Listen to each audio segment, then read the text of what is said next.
So I wanted to take a look at Gran Turismo 7 in terms of a UX perspective, and trying to decipher what many call the menu hell that is GT7. And not just GT7, but many of the other Gran Turismos have had this problem where it's just menus after menus after menus and a lot of clicks to get to the simplest of things.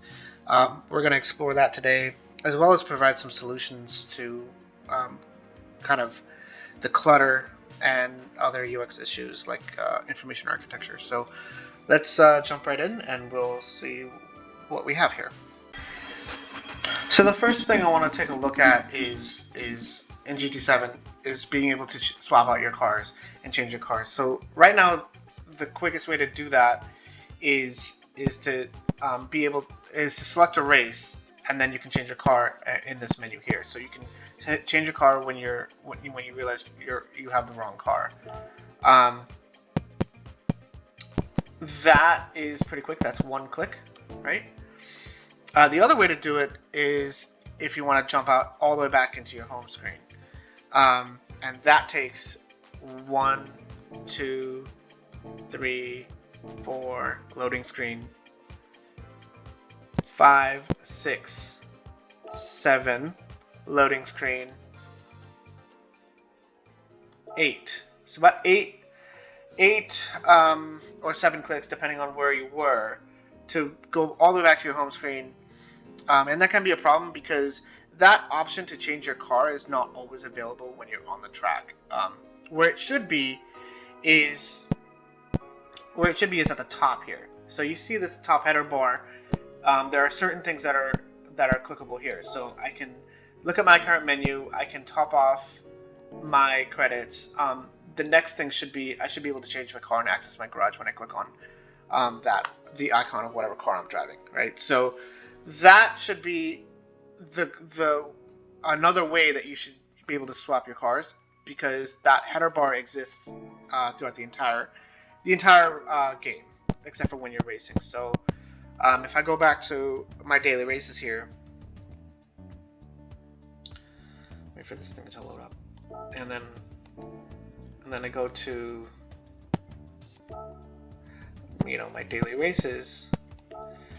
I'm just gonna select a race here, and no matter where I'm at, that header bar is always there. The only time it's not there is when I'm in a race. So if I were to enter and then by accident realize that I forgot to select my car, when this starts to load up, the header bar exists there too, and I have access to it and click on it. I can click on it. I suspect the reason why they can't let you change your car here is because the track is already loaded with the entire grid and everything. But that's a simple fix. Like, you should be able to change your car, and you should be able to reload the grid when your car is changed, depending on what car you have. So you should be able to change your car here as well, because that's an often mistake that users make, is they'll jump into a race with the wrong car and they'll have to change it. So that's one of the things that I feel like a really easy fix is just to be able to, the icon is already there, just be able to click on it in the top header there. One of the other thing too is that I just illustrated is going home to your home screen is just a ton of clicks, depending on where you came from. A simple fix here is like just holding the circle button or the back button, I think, should just take you straight home. So instead of doing that, what they have is you exit the race, and that's fine. That's one click. That's a loading screen. That's understandable. Now when you're in the menu system here, like, I should just be able to hold circle and go straight home. Instead, it's like 4 or 5 different clicks. It's like 1, 2, 3, loading screen, and I'm back home. So as well as being able to select your car wherever you are, especially with, like, if you're in the tuning shop and you realize, oh, I'm about to tune the wrong car, that should be fixed with the header bar up there. Being needing to go home should not be the solution to change your car, especially if it takes an entire loading screen and multiple clicks to get home. So those two things are intertwined. Having the solution be to change your car from up top instead of just going home, and as well as if you're deep in the menu system, like about to start a race or something, if you're, like, I'm just gonna go into my daily challenges here.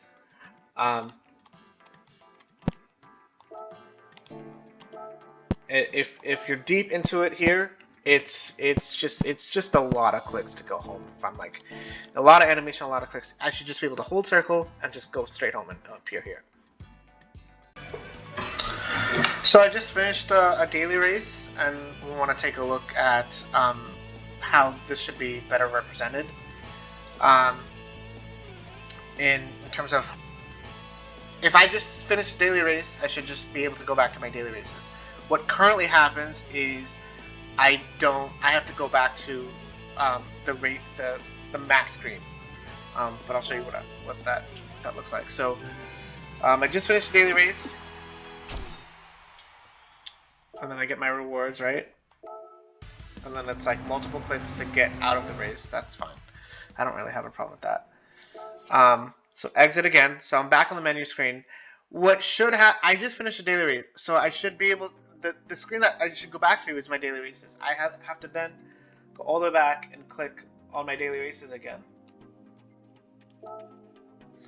And then I have to select the next one. What should happen is I should just appear back here. That's a simple fix, but again, like, it's just the sitemap of GT7 is kind of a mess, and they just bring you back because they don't realize that you've selected a daily race, and they just think that it's just a normal race but with like a flag on it to give you rewards if you complete it. So I think that's what's happening there.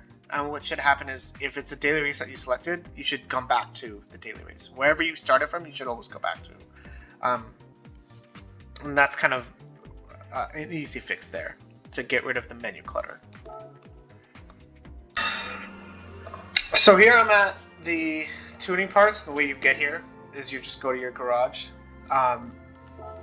So you accumulate tuning parts just from rewards. It's just a roulette ticket that gives you parts, right? The problem with this is, like, the way it's organized here and the information architecture here is just not ideal. Like, I have a section here for engines, and I have a list of cars here that I have parts for, but I don't know what all parts I have, and the way this is organized, the cars list, it should be organized with the cars that I own already, right? So, like, this car I don't own, but I have the muffler for it, so I don't know what to do with it. I should be able to, if I have no interest in getting this car or installing this muffler, I should be able to at least sell it.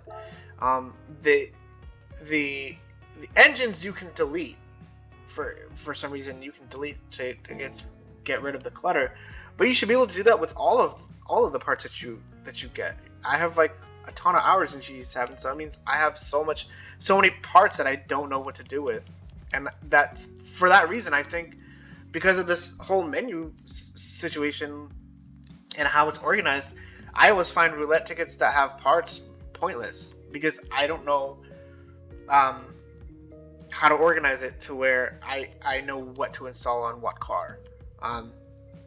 It's just there's an icon to tell me that I've owned it, so I can install brake pads on the Tundra here. But, like, if I wanted to just go to a list of all the brake pads I have to sell them or delete them or whatever, I can't do that. So I don't know where that information is logged in the system. I have no idea how to access it in the game. It's just a mess. One other thing I noticed is noticed that my daily workout for miles is not represented at the top bar as well as clear as I'd like. It tells me how many miles I've traveled today, but it doesn't tell me how far I need to go or how close I am to completing that daily workout, right? So a simple fix would be just like how I have my collector level. It's a radial meter, a circle around the number. I feel like that should also be, there should be a circle around the man running, to tell me how far I am to completing it. So the other way to do it is to figure out how many miles I need. So if I need, I think it's like 30 or 50 miles a day, but that's a recall issue. If I don't remember that number, then I don't know how far I am until I've actually completed a race and I can see that meter after a race. But it'd be nice to see the meter. It'd be nice to see the meter, just when I'm here in the menus. So let's talk about some of the solutions to this menu issue. So we're talking about how to consolidate some of these menus, right? So a lot of these clicks can be reduced just by combining and consolidating a lot of the screens here. So I go into a region, I select a specific track from that region. That's all fine. Now when I go into like, you know, a time trial or just a normal race here, the first option here, starting here, these should be consolidated, right? So you don't need a whole screen to select what course you want. I think that's kind of ridiculous. We're gonna go with this one, and then what kind of AI you want is also unnecessarily taking up an entire screen. So these two here should be combined into one screen, as well as your time of day, and then what difficulty you want the AI to be, right? So that's 3 unnecessary clicks. So let me run it back real quick when it loads. Again, when I go back, let's see where it takes me. Okay, so it takes me back to spa. So 1, 2, 3, 4 clicks, because I have to select the option here. 5, 6, 7, and 8, because I started here. So like, including the directional inputs, that's 8 clicks. Okay, and that should just be 1 or 2 clicks, right? So this screen, this screen, this screen, this screen should all be one. Should all just be one screen. And that would get rid of the kind of menu hell that we're talking about here. And it's something that's plagued Gran Turismo since like its inception on the PlayStation 1. And it just hasn't been resolved. They've gotten cleaner, and there have been, you know, shortcuts and stuff like that, like being able to select your car here. But other than that, it's still a mess in terms of needing to consolidate menus. So the final thing I want to talk about is just the information architecture in the tuning shop, right? So you have tabs here that go from, you know, sports all the way to racing and extreme. That's the way it's organized. I don't think that's how you should organize it, because some items just get lost, right? So I think it should be organized based on how the user would actually tune their car. If I go here, I'm looking to make my car I'm looking to increase my horsepower, or I'm looking to you know, reduce my weight or get new brakes or something like that, new tires, whatever. You can still do that here, but things will just get lost, right? So no one ever goes in here and says, I want all the club sports items for my car. That I don't think that's how users would think when coming into the tuning shop. And I have a solution for that we'll talk about a little bit later as to how to reorganize this the tuning shop. But just as an example of why this doesn't work, you have things placed in the wrong category. So like here, if you go to sports, you'll see the sports computer, right? Okay, cool. Now to get the full, the full controller, just like how you'd get like your full racing, transmission or whatever, you'd go to racing, but it's not there. In order to, if you wanted the fully customizable computer, you have to go to semi racing, which doesn't make sense to me. Um, the other reason that gets lost is if I were to go to, my weight reduction.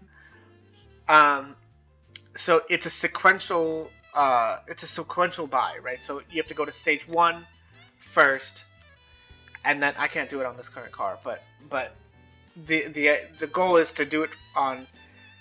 You have to do stage one first, and then stage two, so on and so forth, right? You have to then find each stage every time, and then you still don't even know. Um, you have to recall which stage you're on before you can get the other one, because it'll give you an error if you're skipping a stage, right? Um, semi race, like the organization doesn't make sense to me. I want like like the high RPM turbo. I have to go to semi racing, even though you think that would be in racing. Um, so it doesn't make sense. The way you should organize it is you should be able to uh, look at a tab and say, I want all the things in this category, because these are just filters, really. And the ultimate, I understand, is unlocked at level 50, but you so it's locked in. It's various items from the other tabs that are just more extreme. But I don't think this is the correct way to uh, to tune your car. And on a side note, and this is for all racing games that have the ability to tune your car, there should be a quick option to just be able to maximize your car's performance, buying all the most high performance parts.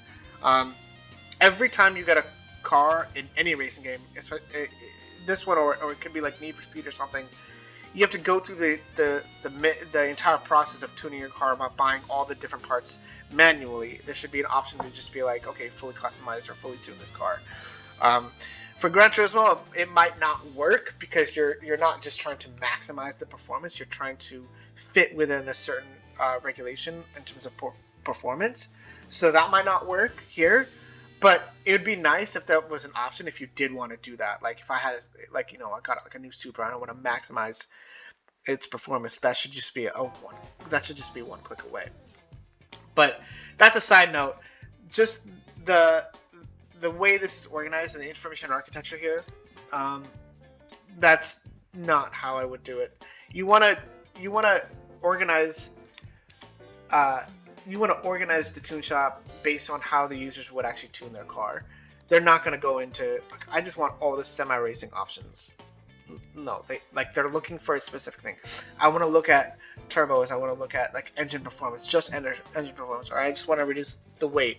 Where can I find the best brake pads, right? Like I have to go to racing, and then I have to go all the way down to find brake pads, and that's a visual search that we call. That's something that we call a visual search. So, and that's something that you want to avoid when you have to look for something specifically when it isn't properly organized. Um, but I have a solution for this that I think might work. So one of the things I wanted to do was how to solve some of these problems with a design of my own. So um, this would be my solution to the information architecture issue that the tuning shop has in GT7. As you can see, I have um, I've renamed the tabs and reorganized the information. So previously, what would happen is you'd have tabs like this, right, where they're laid out in terms of racing racing extremity. So sports all the way to extreme or ultimate, and you could miss information or parts that you would need if they were laid out like that. For instance, I think bore up is something that you find in club sports, But if you're looking for only extreme parts or only racing parts to increase your horsepower, you might miss that part because you think that everything below racing is a downgrade, right? So you obviously won't get a sports muffler versus a racing muffler, so you might assume that everything in sports or anything below racing is a downgrade in terms of your vehicle's performance. So that's why I wanted to address this here and rearrange the parts to what I think would most fit a user's mental model when they're approaching to try to tune their car. So obviously, you have I got rid of a tab. Instead of 6 tabs, I only have 5.